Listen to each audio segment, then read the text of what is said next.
The OG. What up, dog? What's going on? How you doing, man? Pleasure to meet you, brother. Yes, sir. Honor to meet you, Big Boss. Pleasure to meet you. It's an honor, man. What's going on? What's good with you? I'm good. Yeah. Yes, sir.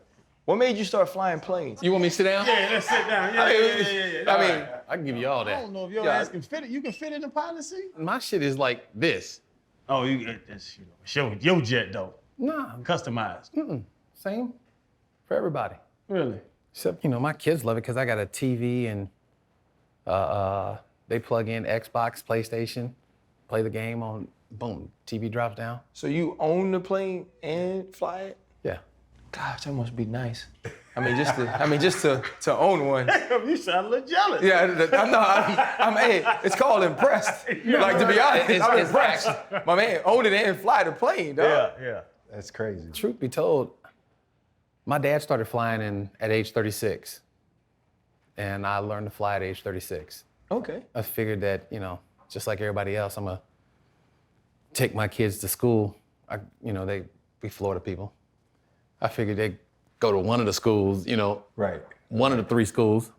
My kids go out to Arizona. Yeah. So I figured I could just fly down wherever they are, fly up. I could be home by dinner. Because it's a 3.5-hour drive to Miami.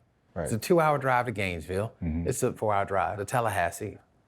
I'm like, there, back, done. Nope, my kids go out to Arizona.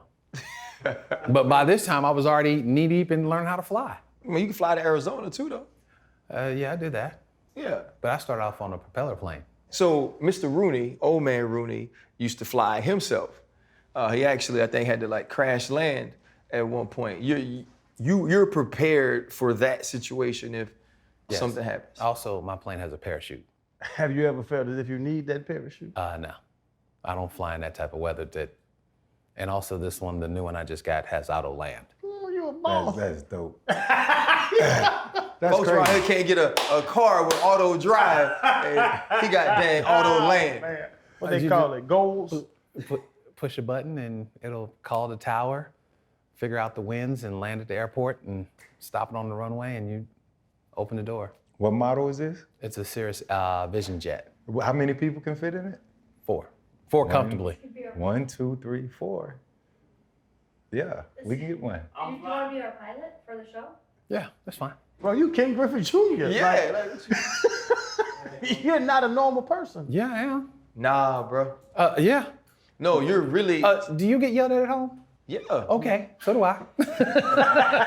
Listen, home is a different place. We're talking about. Matter of fact, a guy that does a lot of my video work called me, and he was like, "Hey, y'all gonna still do?" Ken Griffin was like, "Man, we're really trying to do it." He's like, "If you do it, can I come?" He's like, "I'll shoot behind the scenes. I'll carry your bags. I'll do whatever." He was like, "Man, for me, that was my Jordan," because he's a black dude that played baseball, and they don't have there's only one Ken Griffey, but it wasn't a ton of people that we got to pick from. And so no, man, I'm you're normal. Hall of Famer, I'm normal. 22 years in the league, 680 home runs. You made folks start wearing their hats backwards, and truth be told, it wasn't just black baseball players. Like all the young cats wanted to wear their hat like Ken Griffey. I tried to make myself left-handed. But then I realized I couldn't bat right-handed either. You know what's crazy is I'm right-handed. Really? I write right-handed, kick right-footed, eat right-handed, play tennis right-handed. As my friends say, I'm a confused individual. Hey, well, I mean, we already. I just play anything lefty, I throw left and hit left. That's it. Everything else I do right-handed. Wow. Well, I started out in a small school. They didn't have a left-handed desk. So they automatically just said, you're right and right-handed. It worked out for you. Hold up, limitless, niggas to me can't pin in it. I fought the head to witness it. Get my people feeling militant. Way I'm feeling, get me up. On the mission, get me up. Knowing me, I got the key. On the vision, I can trust. Limitless, niggas to me can't pin in it. I fought the head to witness it. Get my people feeling militant. Way I'm feeling, get me up. On the mission, get me up. Welcome to the Pivot. This is obviously Chan, Freaky Freddy, Freddie Flowers, Freddie T, whatever you want to call him. And I guess world and subscribers, viewers, this is Pilot Ken Griffey Jr. Lefty and righty. Right, lefty and righty Pilot. I mean, it's the Hall of Famer, Ken Griffey Jr., the Kid, Junior, the Natural, whatever you want to call him. Roy Hobbs could not hit. like he did after his 16-year hiatus from baseball after his wreck. But if you subscribe, man, please continue to like all the videos. We appreciate the support. And like we say, man, this is a show. Freddie T says it all the time. Anybody can podcast, but not everybody can pivot. To our sponsors, Happy Dad and DraftKings, we appreciate you guys. I mean, I think we could start here. Like we said that you are not normal. Of course you believe that because you've walked around in this skin your entire life. But growing up a young kid with a father that was a superstar baseball player in Cincinnati, what was that upbringing like for you? Normal, which is crazy because everybody goes, well, that's not normal. And I go, it's normal for me. You know, my dad would play catch with us. It'd be football season. He'd go out there and toss a football. Basketball season, he's out in the backyard shooting basketballs with it. He was a normal dad. You know, it's just that he had a abnormal job. And that's what it is. That's all it is. I have an abnormal job. I got to go play baseball and I'm on TV. But normal things around the house, you know, it's just normal.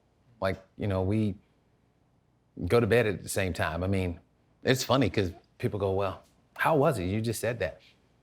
I was a senior in high school and had a 10 p.m. curfew. And on the weekends, it was 12. Was that about being a good baseball player, or that was just the rules of the house? That was the rules of the house. You ain't never bucket? Nope. You seen my daddy? I have seen your dad. Right. I told him, I said, man, I told him one day, I said, man, I kept you in the big league 6 extra years. He was like, why? I said, the way you beat me is the way you turn on that inside heel. He just started laughing. He was like, because he's funny about it. He's like, man, I ain't touched you since you was 12. I was like, I know, but I just wanted to say that. But, you know, growing up, I didn't even have a TV in my bedroom at all. You know, it was downstairs, living room where everybody could watch. And you're just not gonna go in your room and watch TV.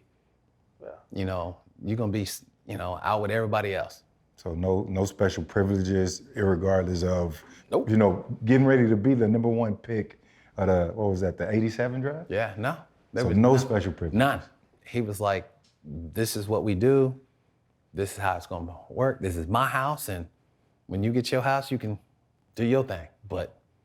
And it was cool because some of the same things. My kids didn't have a TV in their room, you know, until they came back from college. When did you push back?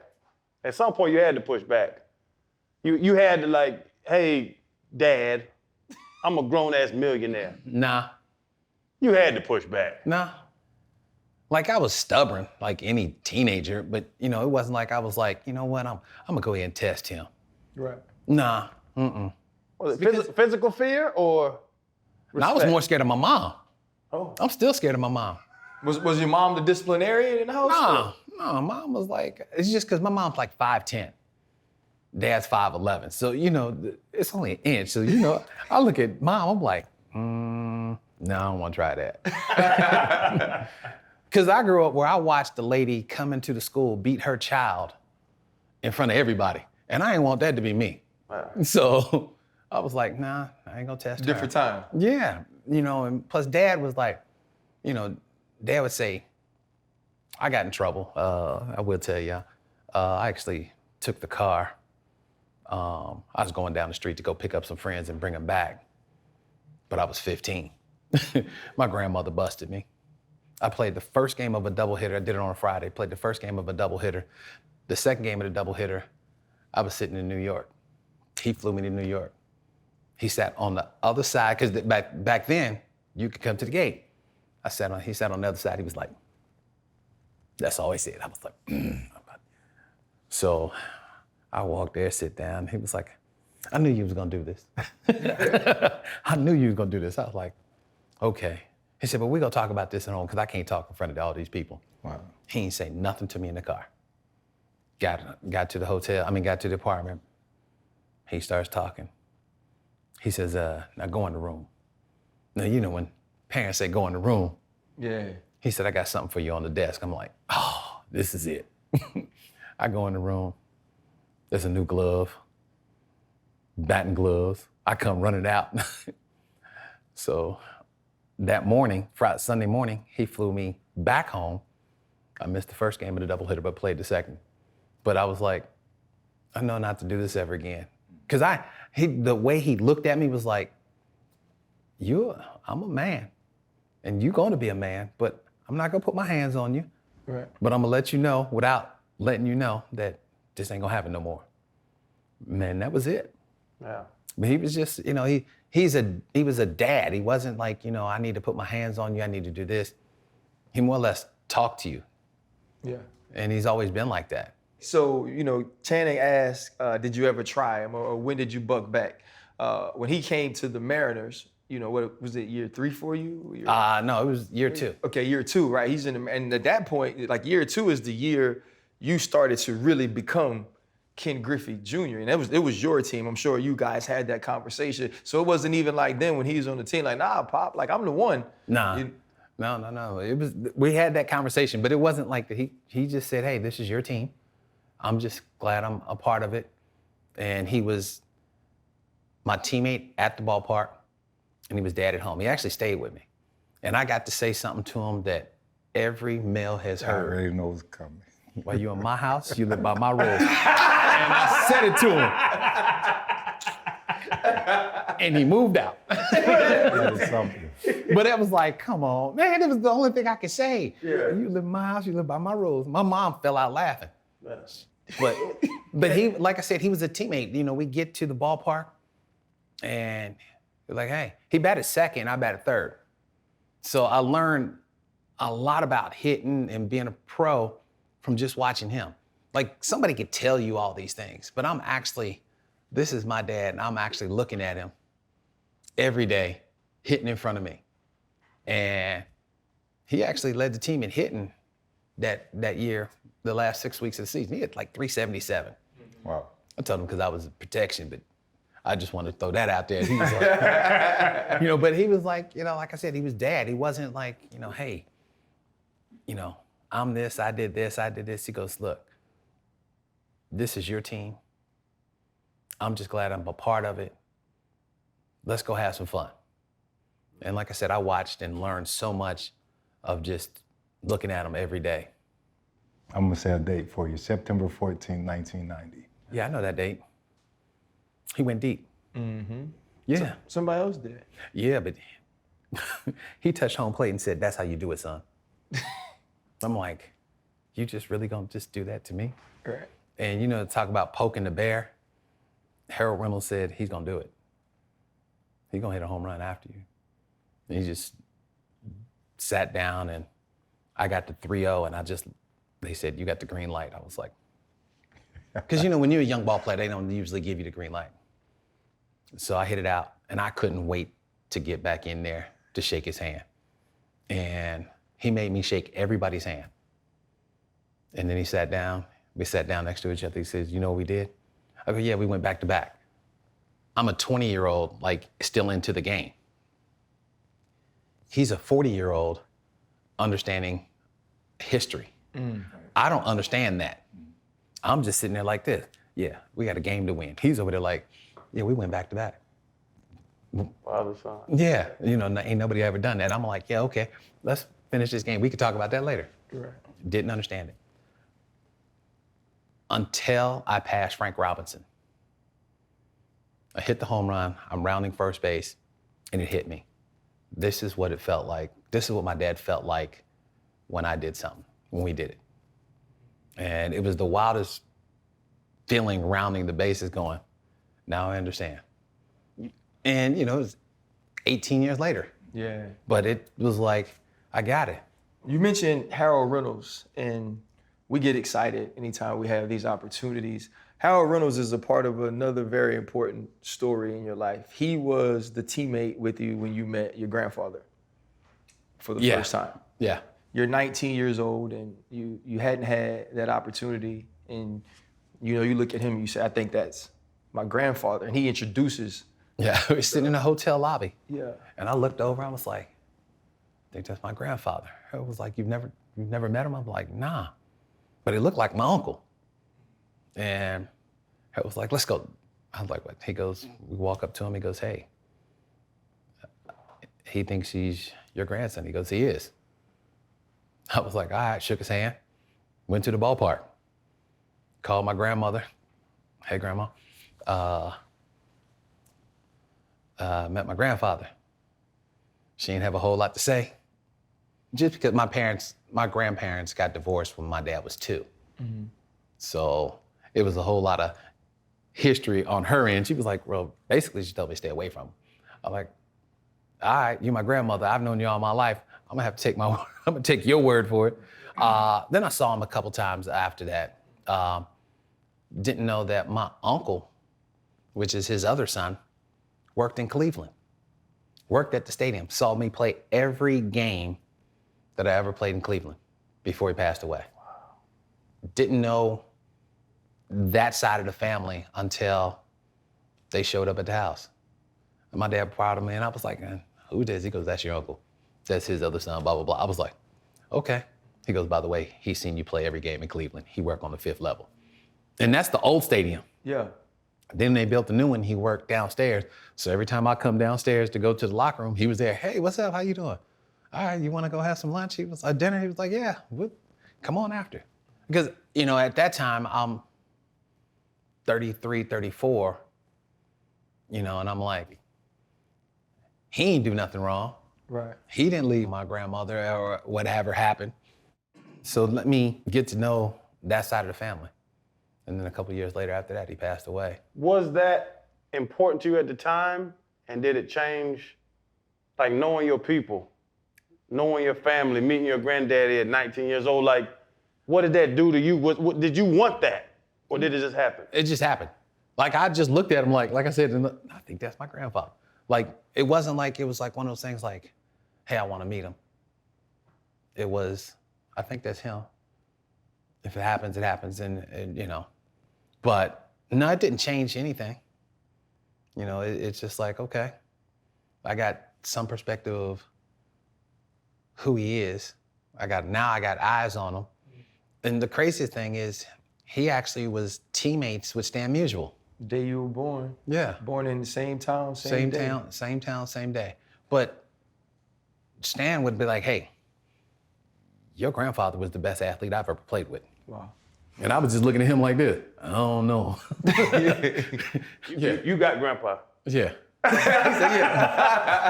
No, but to that point, if Ken Griffey Sr. was a carpenter, would you be what you are right now? Yeah. Because of his motivation. Even if he never played baseball, like... My dad he was going to play football. Yeah. Then I was born. Most people don't know, my dad slept on a park bench in Sioux Falls, South Dakota, because they went and rent him an apartment. So I had to get on a bus with my mom at like 6 to 8 months old, ride to Sioux Falls, South Dakota on a Greyhound. So they would rent an apartment to my mom. I slept in the top drawer in a 1-bedroom apartment. Would the apartment wouldn't rent it to him? But they would rent to a black woman with a baby, but they wouldn't rent to him as a black male. Ooh. And so I slept in the top drawer. And then somehow, I don't remember the whole story about how we got back home, but every now and then he'll bring it up. Mm-hmm. But people think that because my dad played baseball that, everything was given to us. I have silver spoon. Well, the first 4 or 5 years of my life, was living in Pennsylvania. Having my dad work at an electric company in the off season, not knowing if he was gonna make it to the big leagues. But he said, I got a chance. I got to provide for my kid. At the time, it was just me, and then a year and a half later, it's my brother. And 3 years after that, he's in the big leagues. But it was a struggle for my mom and dad. So I learned they didn't go in there and say, I think my dad got a Reds jacket and like $2,500 for the signing bonus. What the hell are they gonna do with a jacket? Can't feed nobody with no jacket. Yeah, where that Mr. Chili's? I play for them. Yeah, that's what I would do. But he didn't have that instant stardom. He had to work into it and get it, and so he made sure that it didn't show up at the house. So I didn't know if he went 0 for 4 or 4 for 4 during the game, right? Because he never brought it home. If he went 0 for 4, we'd still go out and play catch. He'd be like, all right, he ain't do nothing, let's go play. He was just dad when he left the ballpark. So I learned all these things, you know, from him. It's funny because, you know, my oldest blew out a TV. And my wife was like, oh my God, he blew out a TV. I was like, but you can't teach that swing. I went and bought a new TV. She was like, you ain't mad? I'm like, you can't teach that. Yeah. I mean, like, what am I gonna worry about a TV for? I mean, even now, you know, I tell people I built a house to live in. It's not a museum. You live in it. Yep. You know, so there's a couple things that are broken in the house. We had broken chandelier. I was like, he threw a ball. I was like, cool. She over there like, you ain't mad? Nope, I'm not mad. You don't come over there to tiptoe around, especially your family. Right. You know, if it's somebody else, yeah, they tiptoe through the house, but your family? Nah, we still wrestle. The boy is old now though. Like, Yeah. you win? Well, Trey got me one time, but I had to do the Jedi mind trick. And what's that? Man, I had him. You know, he's like junior in college. He started, you know, got a little strong. Started lifting me up. I said, oh, my back. He went, you okay, Dad? Jumped right back on. He said, that's cheating. I said, nope. Nope. RC, you get your son. Joe gonna try you sooner or later. Mine are 11 and. Oh, they gonna try you. They babies, but they got grown kids. Y'all gonna get y'all's ass whooped coming up here soon. Nah, that's not gonna happen. Oh, here they go. You see? You heard what Ken just said? Well, the first thing is this. Ken wrestled way too long. I don't wrestle with Jordan now, right? When he's sending me them power clean clips and I know it's big squat Friday, I'm not doing all that. See, how old is yours? My son's 21. Oh yeah, now you still got about another 2-3 more years. Man, I'm not getting it. My son plays for Arizona State, so I'm out there too. He's still gonna. Ken, we don't have them conversations. You don't have to. No, the One day he gonna grab you. And you gonna grab him back. Look, even though he said I didn't test him, I still grab my dad every now and then. Let him know. Then he grabbed me back. And I was like, okay. This ain't This ain't what I want to do. I don't want this smoke. no. But the best thing RC has going for him is that G-Unit tank top he has under your jersey, which is a total violation of the gear. First off, He swagged out. He got the kicks, the Griffies, I'm Griffey down. and he got the jersey. But that G-Unit tank top, that ain't it. No, you can wear that. Now, you know what's crazy? You know what's crazy? Just because you talking, today is one of the very few days it's not a G-Unit tank top. I thought you was trying to be tough. See, there you usually a go. tough guy. Trying to make fun of me. I'm saying, but that's usually a tough guy situation. I don't want to be, it's Ken Griffey Jr. I don't need to be a tough guy. I'm a podcast host. That's what I am today. Mr. Yes, And you know what? We travel so much, I had to buy this one on the road. That's why they my normal. That's a Walmart six-pack. I guarantee Walmart six-pack. I know that one. But Ken, big, you still work out and shit? I have to. For what? I got 2 boys. But you don't gotta work out. I got 2 boys. I ain't did a push-up. I ain't did a push-up I in ride the 15 bike years. and do a little something, but I'm not going there throwing up everything. Yeah. Go in there just to maintain some. You on the house mom workout? Nah, she work out too much. She work out too much. I'll be over there like this. She Monday, Tuesday, Thursday, Friday, play soccer on Sunday. So your wife's an athlete as well then? Yeah, Okay. yeah. Because she understand the athlete's mentality, but she did think that baseball players was soft. I mean, that's not far-fetched. Yeah, it is. You don't touch anybody else. Standing there with 97, see how long you last. It's called a business decision.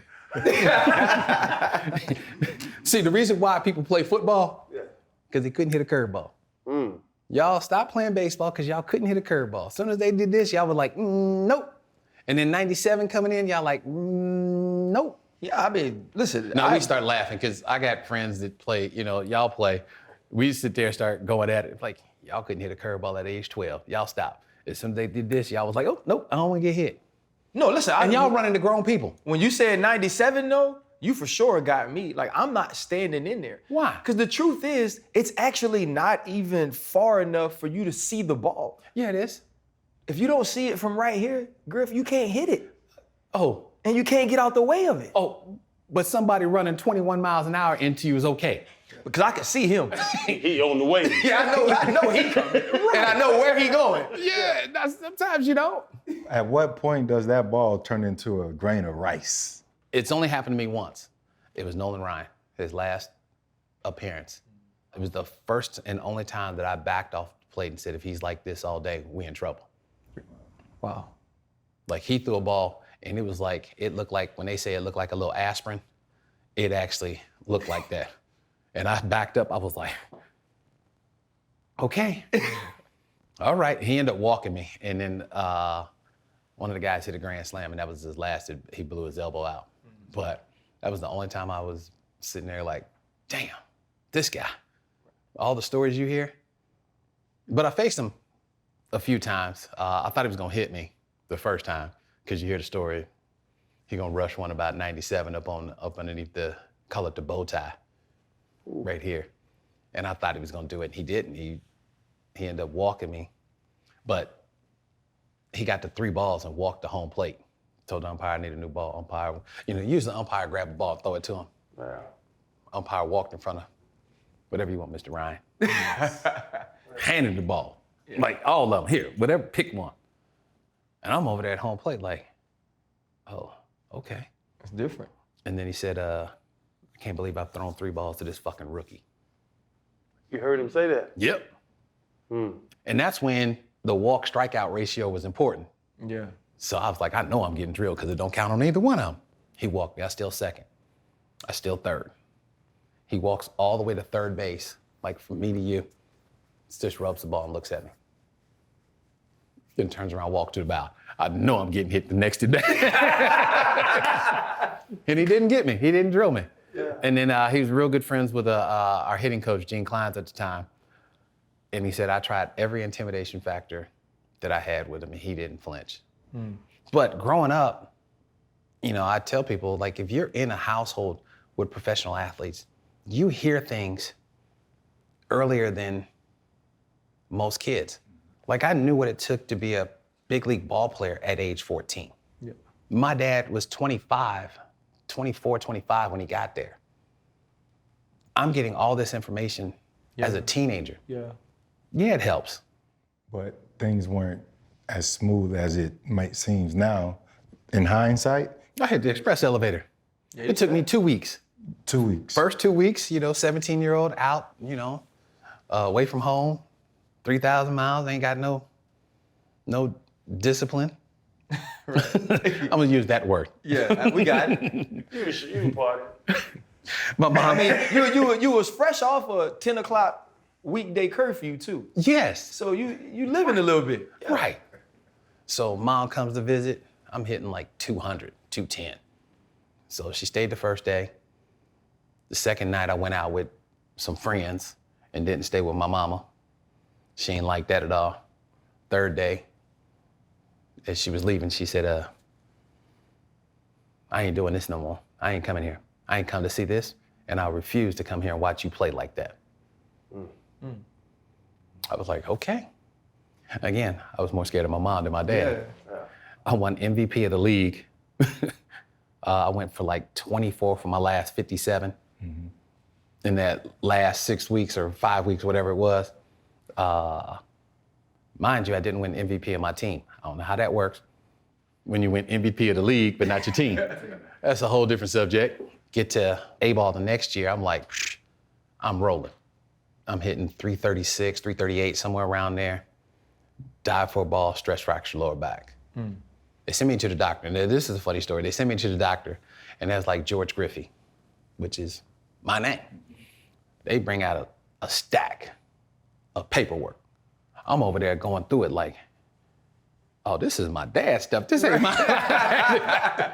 I'm looking at my dad's stuff like, you had all this? That's not me. So they send me home. So I go from, San Bernardino back to Cincinnati. I'm there a week. My dad was like, he got to go. He's having way too much fun. Send him to AA, send him somewhere. He got to be around baseball. Yeah. So they send me to AA. I got a rehab for 2 months. So rehab for 2 months, end up playing like 17, 18 games at the end of the year. And coming into 89, they go, we don't know if we're gonna send you to AAA or AA, but we're gonna let you play. Well, that's the worst thing to do, is let a 19-year-old kid who knows he's better than everybody else out here Right. and let him play. And I made the team from spring training. Did you get a double? Double. In your first outing? And I listened to the story. You said, he was like, whatever baseball you want, Mr. Ryan. This is like a chatting question almost. When did you become Mr. Griffey? Like when was the time that you walked out there and it didn't matter who was on the mound or who you were facing and you were like, I'm the one they came to see? I was always like that. I was always like that from Little League, you know, because I always played up. So even on my 8-year-old team, I was playing 10. When I got to 10, I was playing 12. When I was 12, I was 14.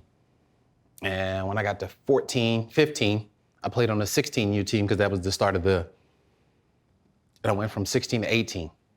And, you know, I had coaches that had to come pick me up. I wasn't even able to drive and playing on a 16U team. Right. But I knew I was the best player in the city.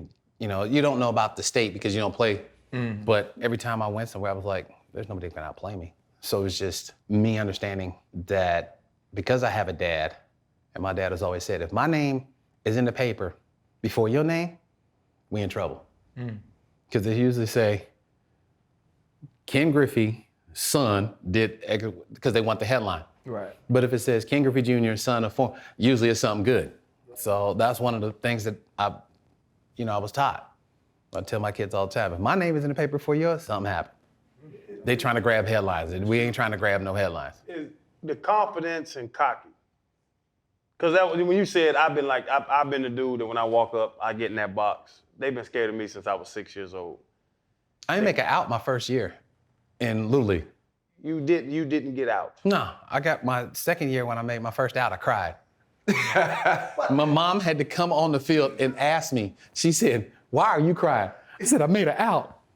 She goes, your dad makes out all the time. I go, I'm not him. But is it like, what's the line? We've had this conversation before.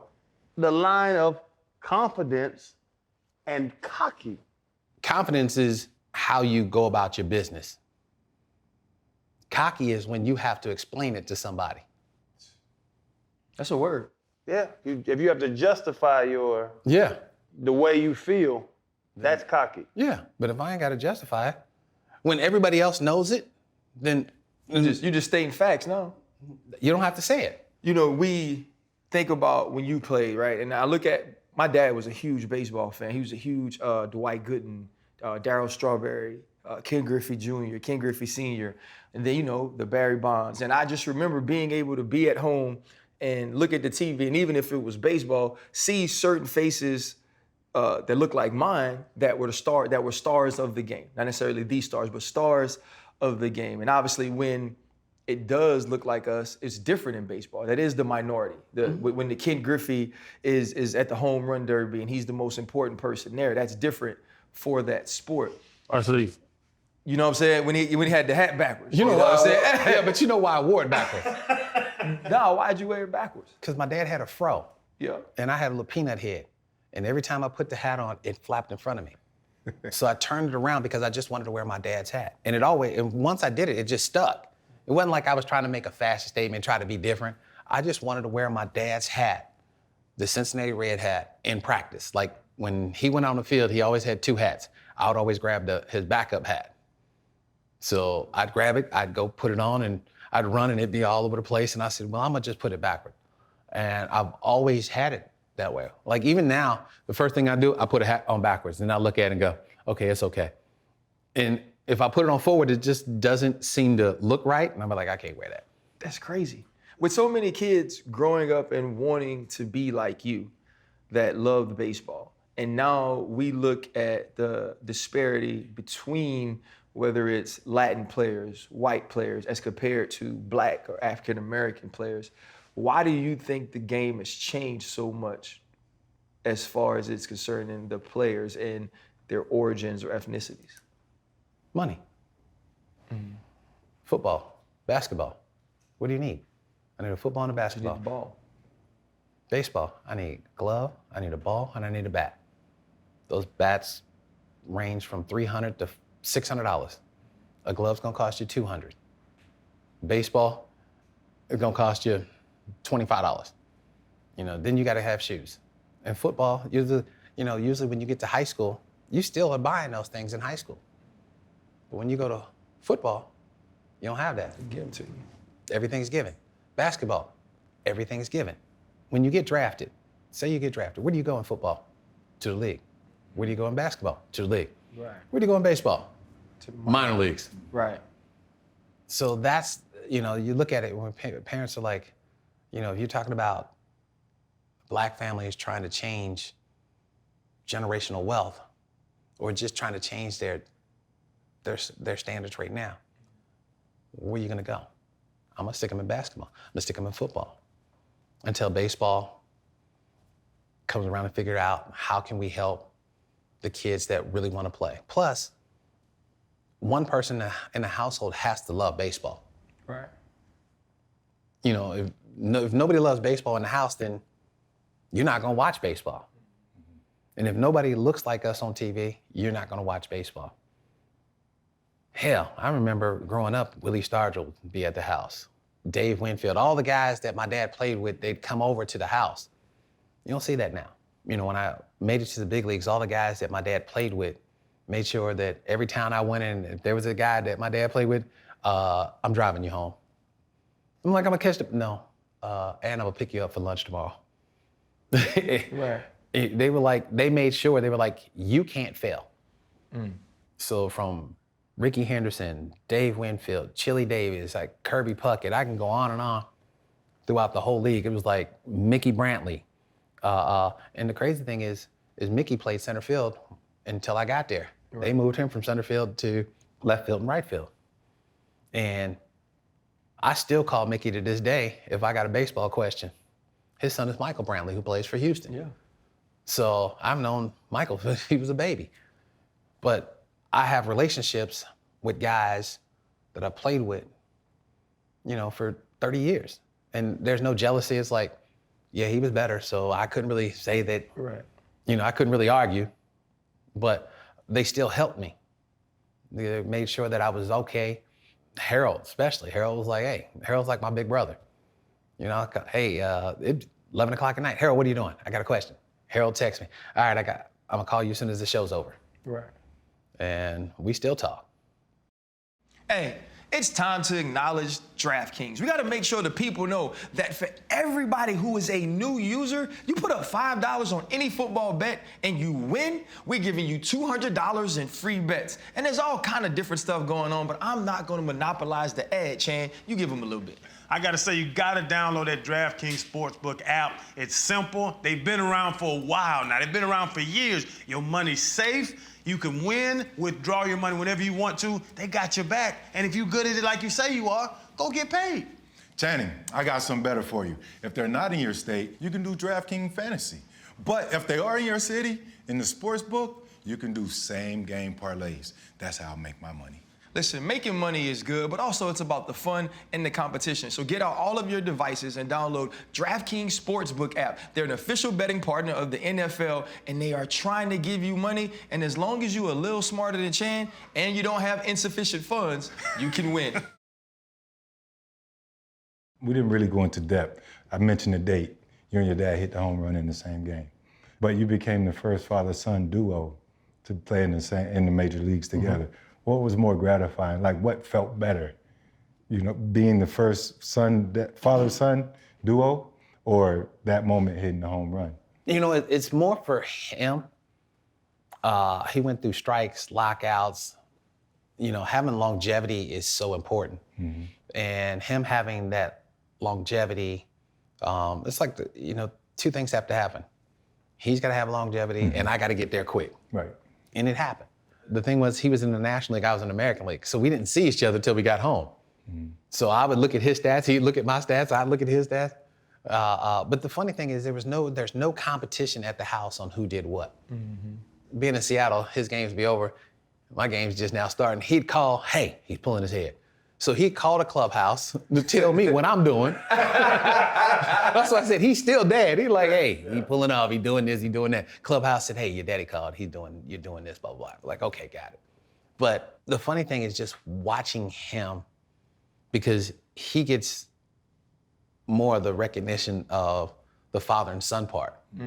I tell people all the time, they go, that's Ken Griffey Jr.'s dad. I'd be like, no, that's Ken Griffey Jr. I'm Ken Griffey Jr. That's senior. He started all this. So y'all talk to him. And I do it all the time. I'd be like, y'all talk to him. I point dead at him. He'd be like, why you want me to say something? I'd be like, because you started all this. Yeah. I just helped with the coattail, that's all. I just took the torch and kept running, And it's funny because, we talk about my dad, but my mom is like the driving force in all this. She's like, you start something, you can't quit. You're gonna do this and blah, blah, blah. I mean, she's been in, from 74 to 2010, there's a Griffey been in the big leagues. Wow. That's crazy. And she's been through all of it. Yeah. Like, there's been times where she's whistled, and that mom whistle, everybody, I'm at home plate, I look back, she's like, keep your head in there. I'll be like, okay. She knows it. Oh, she yeah. understands it. Yeah. She knows how to bat. One thing, man, as you talk about your dad, and it's well publicized, the suicide attempt, 1988. And this is, what was it, your second year in the league? So this is when, saying you're not Ken Griffey Jr. that I fall in love with and have a jersey yet. Can you walk us through that? Because it seemed as if you talk about your dad glowingly, but it seemed as if back then it wasn't where it was. No, it wasn't. It was just everything and not knowing how to maneuver. It wasn't him. It wasn't my mom. It was just a combination of this going on at 17. But it wasn't like, it was like, oh, it's his fault. It wasn't. If anything, it was, he's trying to make me understand the bigger picture. And I'm that kid like, I don't want to understand the bigger picture. I just want to be a kid. Yeah. And he's like, no, you have something that not everybody has. I'm like, I just want to be a kid. My mom, just the same thing. Like, they didn't criticize me at all. Wasn't like, hey, you didn't get a hit. You didn't do this. You didn't do that. It was like, hey, you know what's going on. Just be prepared. Just do certain things. And, you learn a lot, but at age 17 and everybody's coming at you. Organization, this company, that company, how do you do this? How do you do that? And that was it. And finally I was like, you know what? I ain't taking this no more. You ain't want to be here no more? I ain't really want to say that. Hey, I ain't really want to say that. Yeah, but it happened. And, from that point on, I was like, you know what? That wasn't fun. That wasn't worth it. Yeah. That wasn't, it's almost like, not knowing who to reach out to. And that's more the mindset is like, mom and dad, do I reach out to them?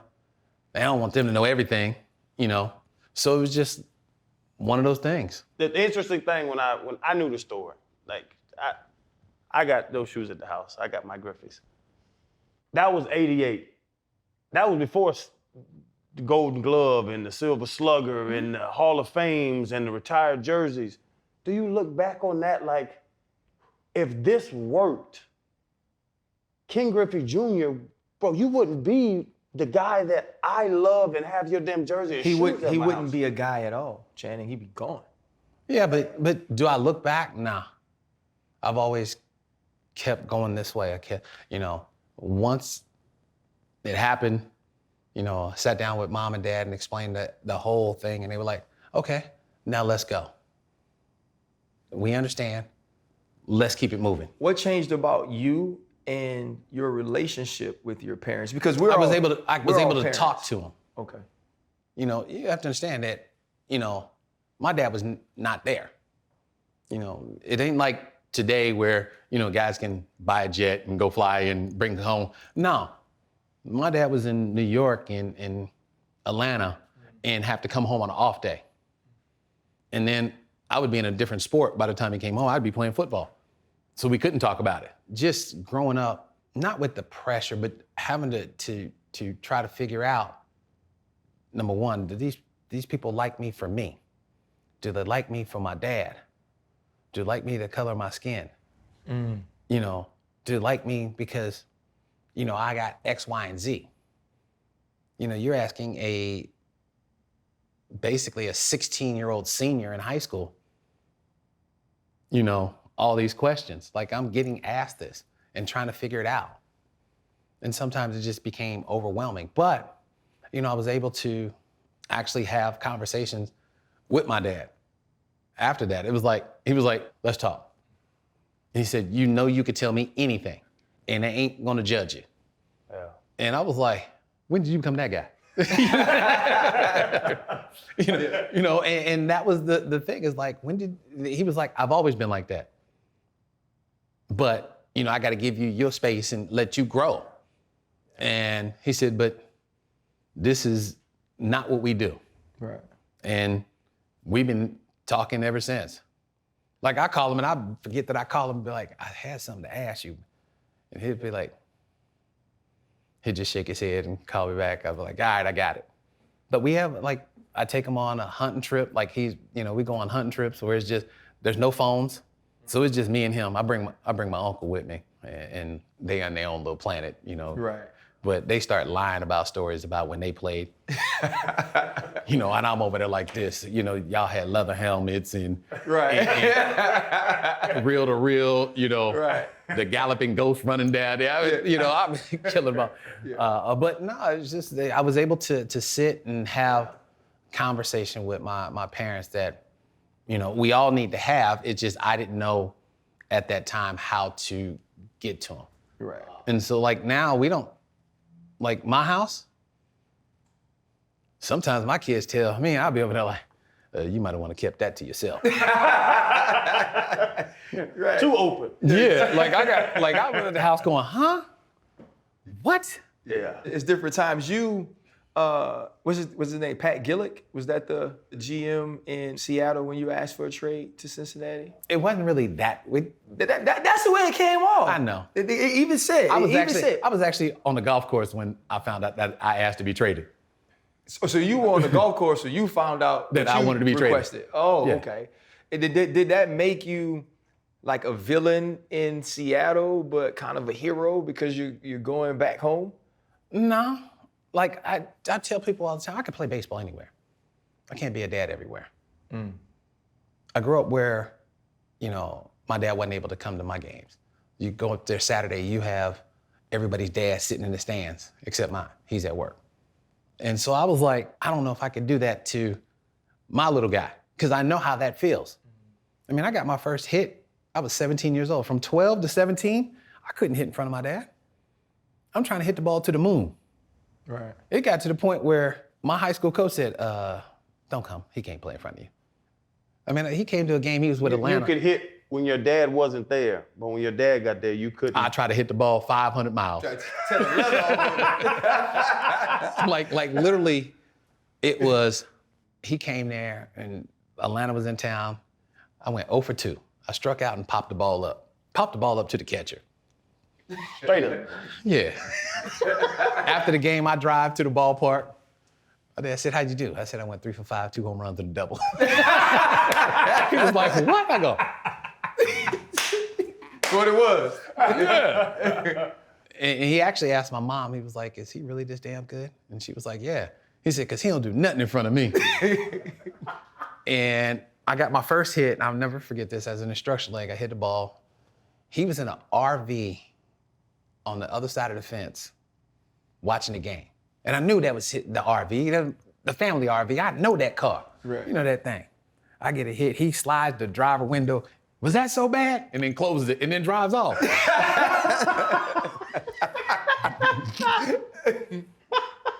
But, because I just like everybody wants, that father approval. Yeah. I just trying to get it just like everybody else. But, you know, my dad wasn't at any of my games growing up. So, man, I was all over the map. And so now you get that opportunity, you're in Cincinnati, you can now be a father to Trey and be present in the way that you wanted to. How did those things help you as a father, as a parent, and grow the relationship between you and your children? I was able to do things. They can see me at their sporting events. I go to gymnastics with Taryn. I go to these little pre-K, things with Tevin. I can hang out with Trey. Trey's allowed to be in the dugout during the game so he can see all these things. I tell him all the time, being in a clubhouse is not owed to you. This is my job, not yours. So if I don't want you here or the guys in here don't want you here, you can't come in here. Right. And he understood that. So going in the locker room is a privilege. And so he understood that at an early age. If somebody said, hey, I need you to go get my bat. It's in this locker, blah, blah, blah. You have to go get that bat. When adults talk to kids, they have to understand, the kid has to understand, that means they like you. Because if they didn't, they wouldn't say nothing to you. Yep. I had Jason LaRue, a catcher, came up to me, and probably the greatest compliment I ever got as an athlete was, I wish we had more kids like yours in this clubhouse. Wow. Because it wasn't about what I did, it's like what I do behind the scenes at the house, how he comes in that locker room, he sits in the locker room, he's not running around acting a fool. So I will never forget that. Out of all the accomplishments, you could throw out 630, you could throw out this, blah, blah, blah. That's probably my top one. You look at now where baseball is, and like I said, I tried to be left-handed because I felt like I felt like the only reason you hit like that and I couldn't was because I was right-handed. Like, it just made sense to me that if I hit from the other side of the plate, that when that ball curve and I can't see it, that I'll be able to hit it, because that's what Ken Griffey does. Right, and so now you look at the different sluggers in the league, and the league has changed, and what Aaron Judge is doing, and you think about how great you were, and the Sammy Sosas and the Barry Bondses and those guys. When you look at what he's doing in an era that's different than that one, how do you see his accomplishments and his run this year? I do just like this. I take my hat off to it, tip my hat. I actually sent him a note, congratulations, keep going. And he texts back, hey man, thanks, I'm just trying to be like you. Wow. But he's an unbelievable guy, teammate. It's gonna be weird this offseason to find out if he goes somewhere. So, right. There's a nice spot in the Northwest. Okay. I'm not throwing anything out there, but there's a nice spot in the Northwest. Probably get you a couple things, get you a realtor. You know some people? He can't wear 2 photos. No, he can't wear that. But he got 99. He got 99 points. And he ain't got no problems. Yeah. He said he got 99 problems. The home run ain't one. Who's the best player? Who's the best player in the league? Yeah. Right now, him. What makes him so special? He does everything. Wow. Plays defense, throws people out, base running. He's hitting for power, hitting for average, driving in people. That's what you want from a baseball player. He's doing all of it every single day. When he said this year, he was in the cage, he said, I'm gonna hit 50 again. People just look at it, because 50 you just can't go outside and pluck 50 home runs off a tree. Yeah.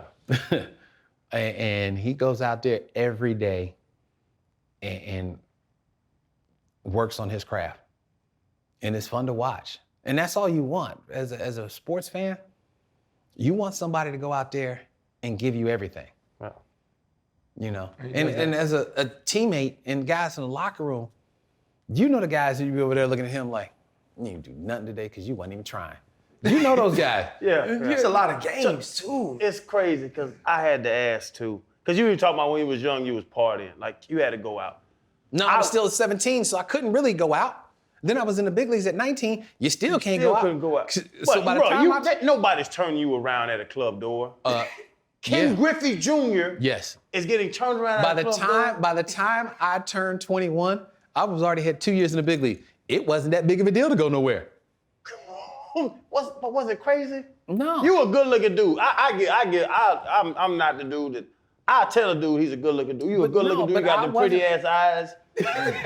You keep looking me in my eyes. I'm looking you back in your eyes. I'm intrigued. But no, it's just one of those things. Like by the time, I mean, I was married at 22. I had Trey at 24, had Taryn at 25, Tevin at 33. You know, so it wasn't like, and my wife, she grew with me. Yeah. So nobody even sees her. They call me Ghost at the house anyway, because nobody sees me. If I'm at the house, I'll be over there like this in the corner, Yeah. tucked over there, got the remote, pow. Kids come in, they take my remote. I call my kid Debo at the house. Dad, can I watch the TV? You just tuck your chain. Yeah. I'm gonna tuck mine in. Debo coming. Debo tuck mine in. Because, but you know, I feel that like as a parent, I'm there for them. Yeah. You know, I want to know what they watching, what they doing, what they interested in.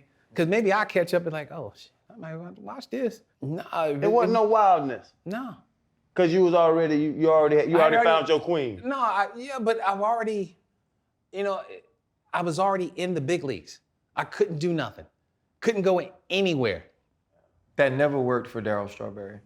That's New York and they, you know, but Like, I don't think you're giving yourself the credit that you deserve for that level of maturity. Like, Yes. like when you were 21, you were already Ken Griffey Jr. But I was already 2 years in the big leagues. So what am I missing? I didn't start having a drink until I was 30. You were that focused on baseball? No, my parents don't drink. So it wasn't around, you know, it wasn't like, you know, let's have a sip of alcohol. No. You didn't drink a drink of liquor till I you didn't say were 30? that. Yeah. But I was of age when I had my first drink. That's wild. What you think Tevin up there doing in Tallahassee at FAM?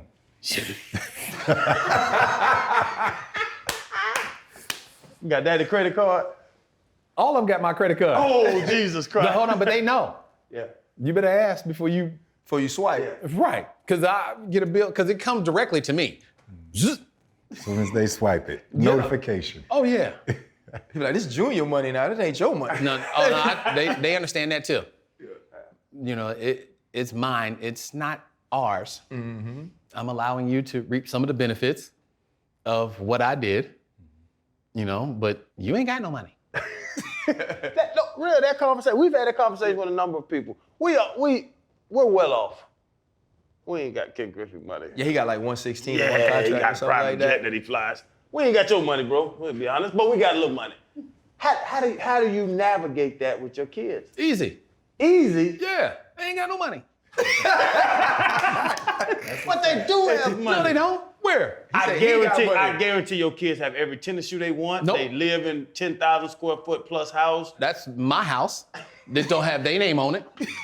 They don't have mail that comes to the house with their name on it, with a bill on it. Yeah. So it's my money.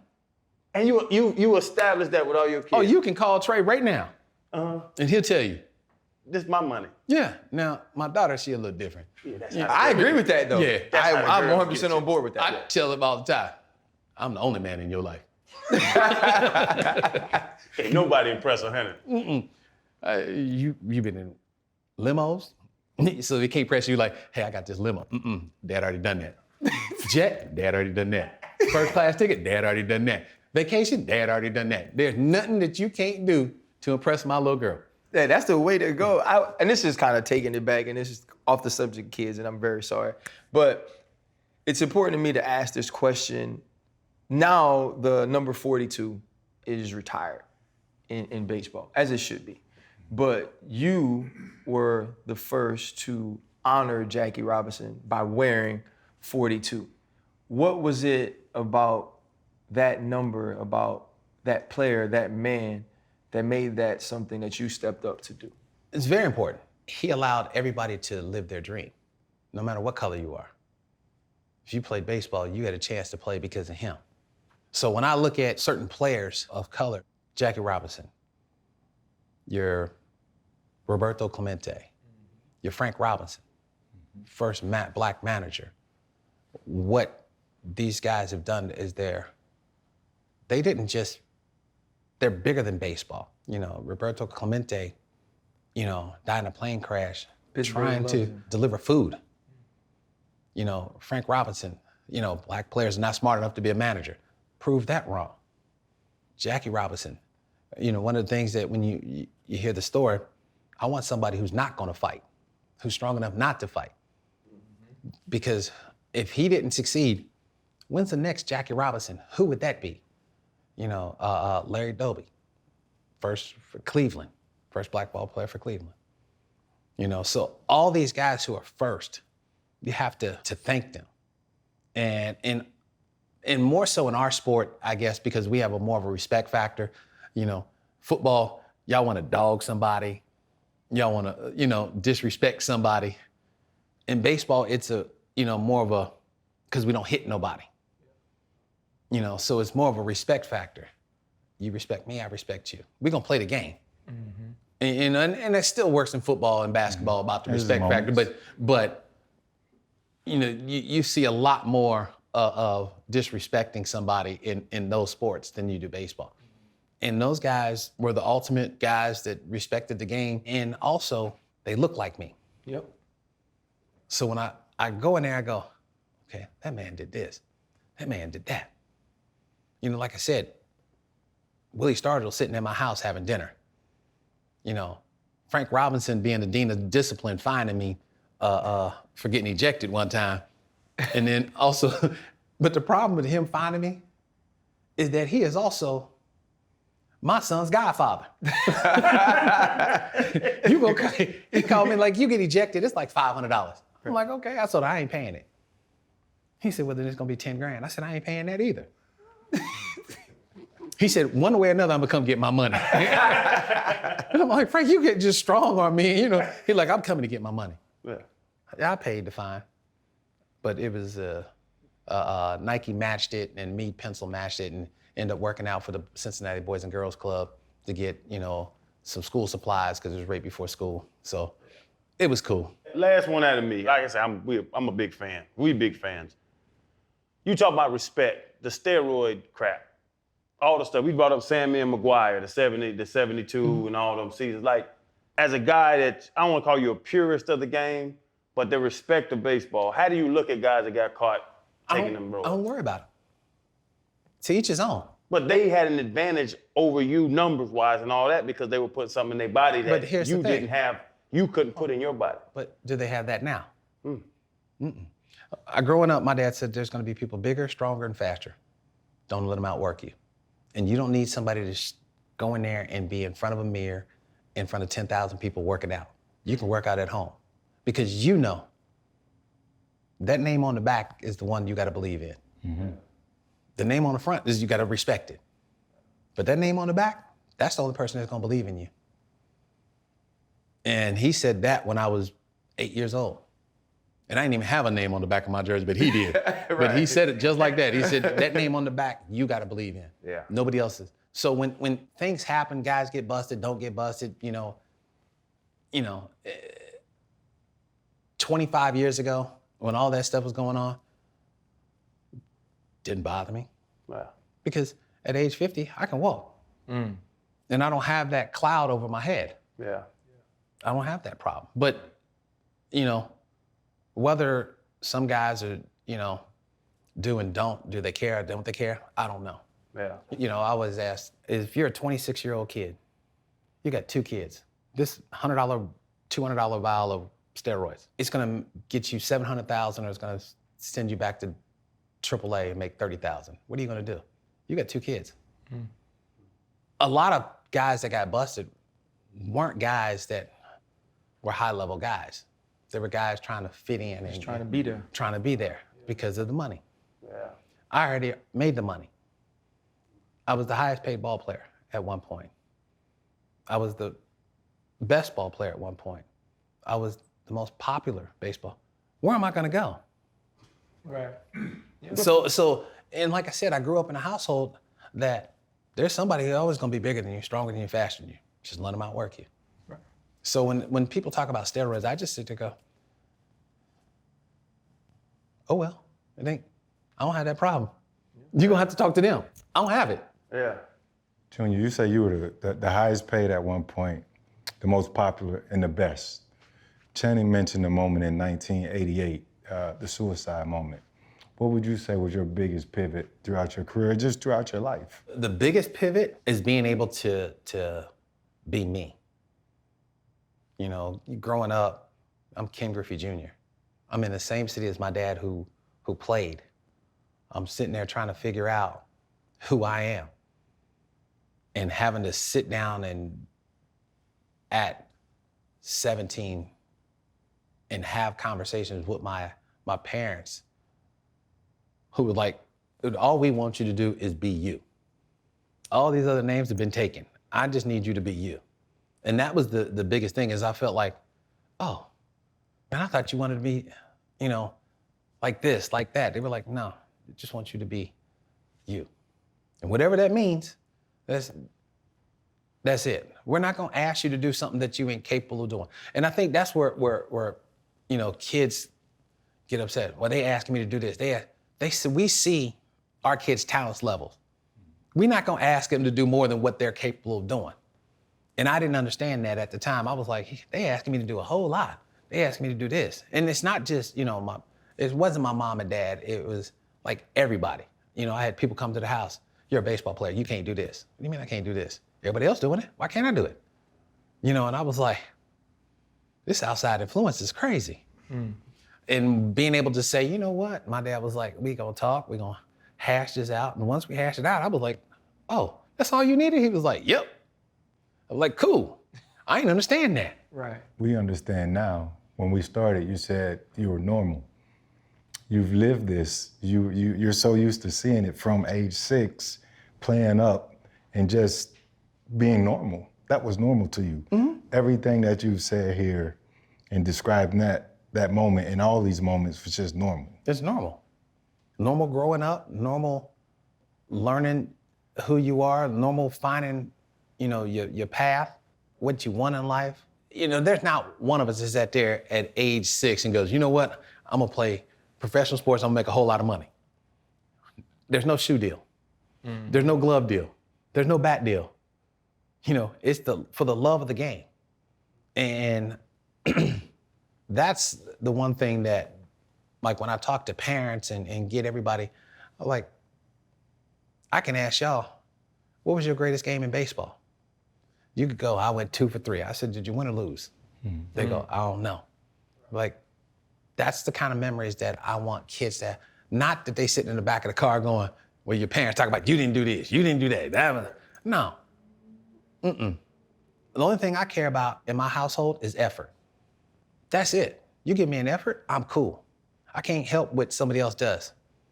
Your offensive lineman, your defensive lineman, your DBs, whatever, you know, your center fielder, I can't control any of that. I can only control what I do. And I had to learn that. And it took me a while, because I felt, you know, I was just, you know, as a kid, you know, again, you know, I'm that 16, 17-year-old, 18-year-old kid. I just want to be liked. I just want to go out there and be liked as a kid. Yeah. I just want to go out and play baseball. I don't know any different, and that's what happened. Would you trade any of those accolades for a world championship? That's easy for me. And the reason why? That's easy for me. It's not owed to you to be a champion. It's not owed for you to win a World Series, win a Super Bowl. But I can sit there and go, I push myself each and every day to be the best player that I can be. I can't control what happens everybody else. I can control what I do. But see, I get to sign something that not a whole lot of people sign on the bottom of it. HOF. That's real. No, that's real. Yeah. Twice.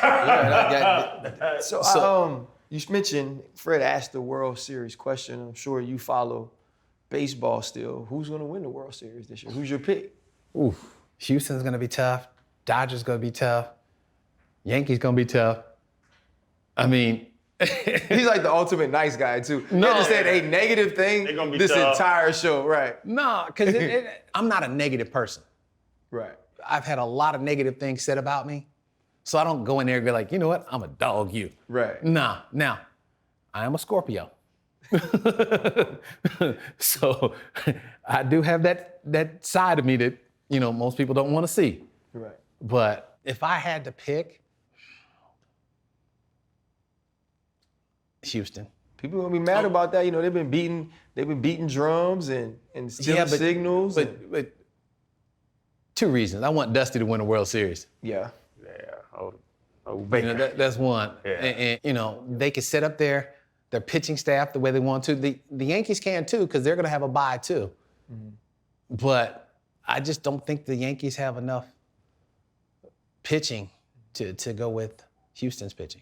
Okay, so this is my last question, because we've had a lot of your time. So you mentioned, Fred, that like everything's about your life has been normal. And you keep saying normal, normal, normal. And the first thing I want you to know, like I'm younger than you, but I do know if you keep saying something, that doesn't make it true. It is true. Right? The fact that you just, and I'm gonna get to her, and so Okay. you mentioned. You go to work. Is it normal? Yeah, that's normal. Why can't I have? It's a job. Right, I have a job. But you also said, right, that you wanted to, in going to Cincinnati, because at that time, like with your father not being able to come to your games, is because people weren't buying jets. And you couldn't just get a jet. Mm-hmm. Well, you have a jet. Yeah. Not only do you have a jet, you fly the freaking jet. Ooh. Matter of fact, how'd you get here to do the interview? Not the car that drove you over from the airport. I knew you was coming. Yeah, so how'd you get from where you were 2 hours ago to where we are now? Well, I took a golf cart. Oh, okay. Okay. Went around the golf course. Okay. Then I took a sedan to the airport. And then I walked to a plane. Who's playing? That's irrelevant. Okay. So you sat in the back of the plane? Oh, no, I sat in my normal customary seat, that So where's your customary seat at, though? it's in the front. How far in the front of the plane? All the way in the front. It don't have no door, so it's cool. Right, so You can nobody see what happens. You can see me push buttons. Oh, okay. You can see me turn dials. You can tap me on the shoulder and say, anything to drink in there? I'll be like, yeah, right there in that corner. He flew himself here. He flew himself here. Special. That's not That's not normal. That is normal. No, it's not normal. Okay, that is abnormal, but it's normal. For you. No, my dad started it. He learned to fly. He always too. try to put everything on his dad. Don't blame But senior. let me ask Don't blame senior. Why? He started flying at 36 and I did. All I did was follow his footsteps. Now what's wrong with that? That's normal. To Follow your daddy's footsteps. Yeah, into a plane cockpit. Right. Actually, it is a little different, but it gets me to where I need to go and gets me home in a reasonable time. Yeah. I get to spend more time at home to be normal. Convenience of normal. Because I'm going to get on this goddamn JetBlue flight. This shit's going to be garbage. I know it's not normal, but you look at all the other companies and they charge X, Y, and Z, and I did that a couple times, and I started looking at the pricing of all these things, and I'm like, I might as well just buy one. And Cirrus has been great to me. This is plane number 7. I started flying in 2005. You know what? I said that about some sneakers the other day. That you wanted some I sneakers really in liked 2005? them, and I was like, I might as well buy a pair. Then eventually, I got 7 pairs of them hoes. Yeah. But it ain't no jet. Like a gut punch. Yeah. 7 planes. No, but hold on. So you go in there. So I go, I'm gonna learn how to fly. So I go down to, they got an air show at the airport, and I go start looking around. I'm like, okay, my dad flew this. Now I don't like that one. Oof. And then so I get to this plane. I'm like, okay, serious. Ain't got no rivets, carbon fiber. I'm like, okay, that's more me. With the cars that I drive.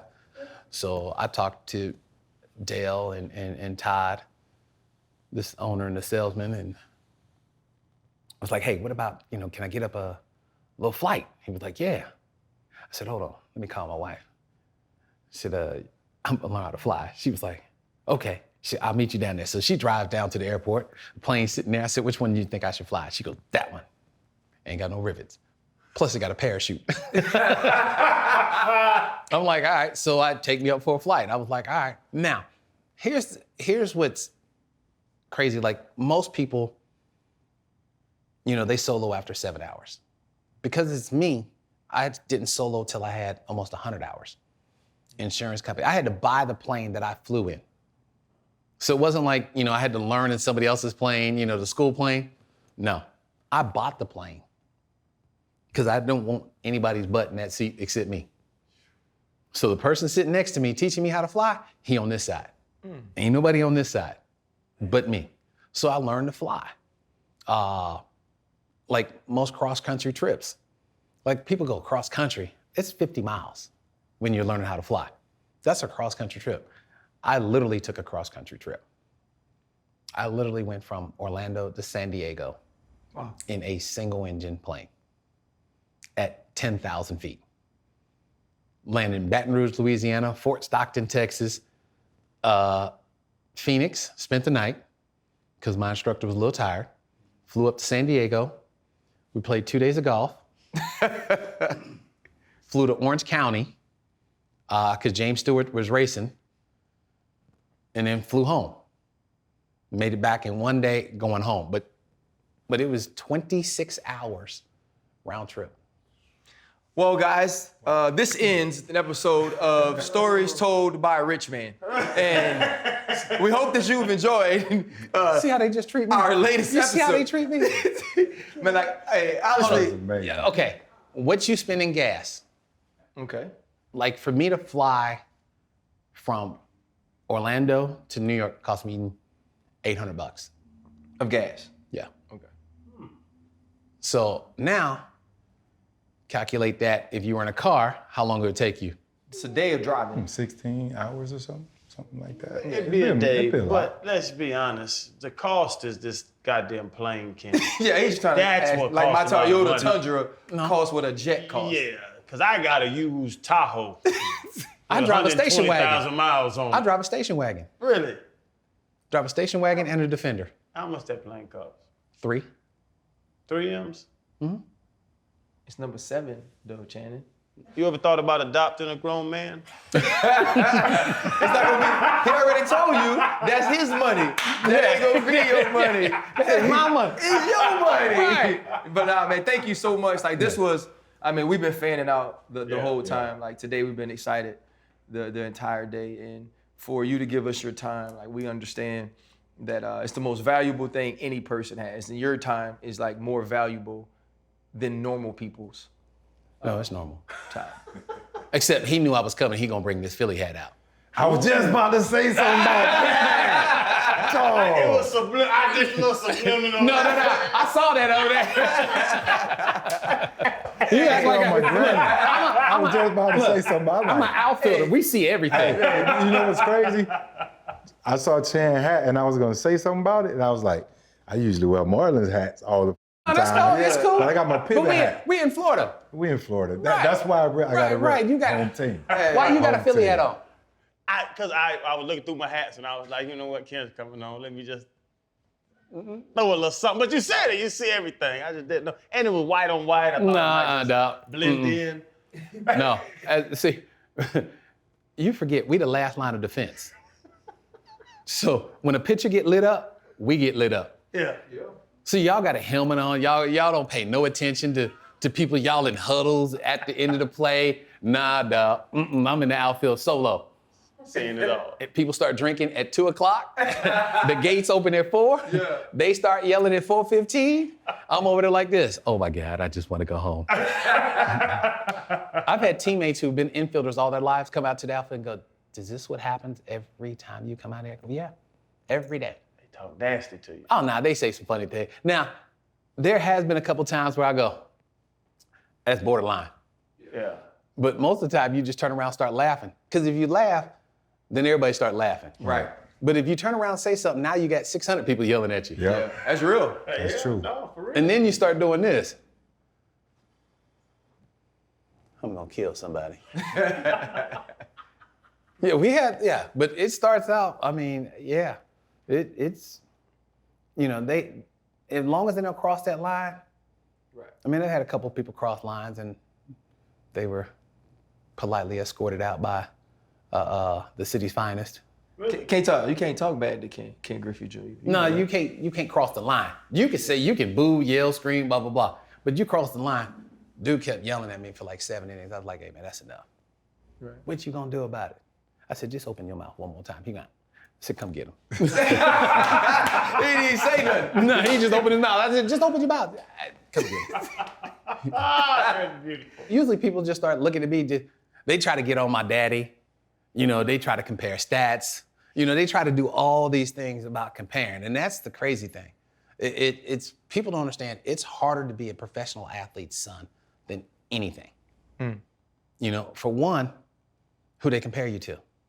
Dad. Now they don't compare you to your teammates and everybody else you play. Jeffrey Jordan and Marcus. They compare him to Michael. Trey Griffey. Junior, senior. Why? Why are they comparing to the people they're playing against? Don't compare them to me. Number one, I didn't run a route for Trey. Right. All I was able to do was drop him off at practice. I didn't shoot a basketball for my daughter. I just dropped her off at practice. Just because your career didn't go so well, why are you gonna take it out on them? Correct. That's real. I know this is rhetorical, and I know you gotta go, but I gotta ask it. You rooting for LeBron, his longevity and having his boys come behind. As soon as they get there, I'm taking my father to the game. The first father and son, gonna visit that one. That's dope. That is already on the books. I called him, I said, man, look, when y'all do this, me and my dad gonna be there. That's special. It's gonna be amazing. Because this is part of it. This is history, Yeah, there's other, hockey did it, I think, with the Hall family. They played together. But, to have, modern day athletes do it. I'm over there like this. I can't wait. Right. I'm like everybody else, glued to the TV. Okay, is he going to Ohio State? Because damn, then I got to wait 3 years. Maybe he be one and done. I'm over there calculating too. Okay, my dad'd be 75. But I think for athletes, we get excited for other athletes and what their kids do. People don't understand that. They think that there's a jealousy factor. Man, your kid did this. Man, I saw that. Like, that's just the way we are. Right. Now, I do have some friends who, they not LeBron fans, they not Jordan fans, and they not Kobe fans. I'm like, how y'all not fans? Right. They arguing, who's the better this, who's this. I'm like, they played in different eras. You can't compare. Well, how can I compare what my dad did and I did? We can't, even though we live in the same house. And everybody's trying to compare him and me. Right. It's two different people. It's two different things.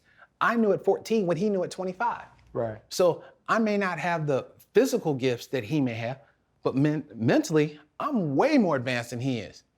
Just like your son. You tell him about going out there, running the ball, defensive back.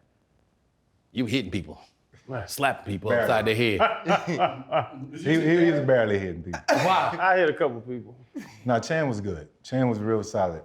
You know what, to be honest, you done dropped some names, man. Can I get your call log? Because if y'all heard what you said, I hit LeBron, Aaron. Dusty Baker, Aaron Judge. I just want to see your call log, man. I want to call some It's people. normal. It's normal. It's not It's normal. normal. Here we go. It is. That's what this show Here is we called. go. This is not normal, It kid. is normal. No, it's not. I don't look at it as, it's like, you're my friend, so I'm not looking at the sports side of it.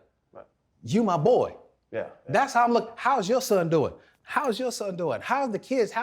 That's how I look at it. I don't look at it like, oh man, that's LeBron. Ain't nobody can call him. No, I don't look at it that way. Yeah.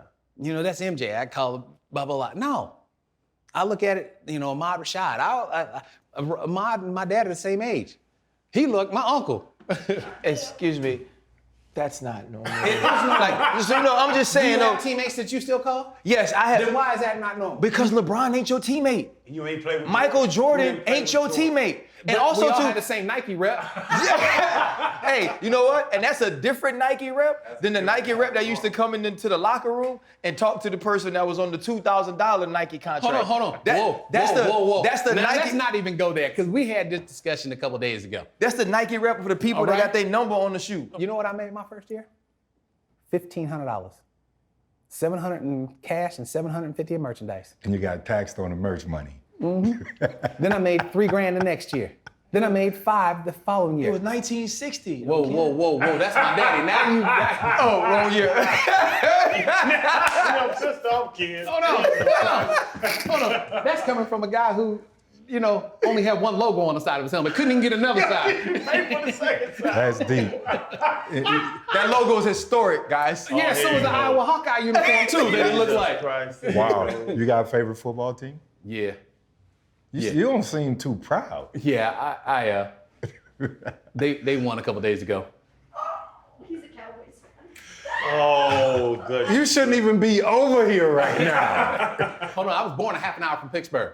My uncle went to high school with Tony Dorsett. So how are you not a Pittsburgh fan? Because my uncle went to high school with Tony Dorsett. My uncle said he was the coolest guy he ever played and knew and blah, blah, blah. So I just followed him. Then everybody got that one cool uncle. Right. The one that you don't really know his name. You just know what everybody call him? Skeeter Barnes. Uncle Skeeter. He was the coolest uncle I had at the time. He was like, yo, you need to watch him.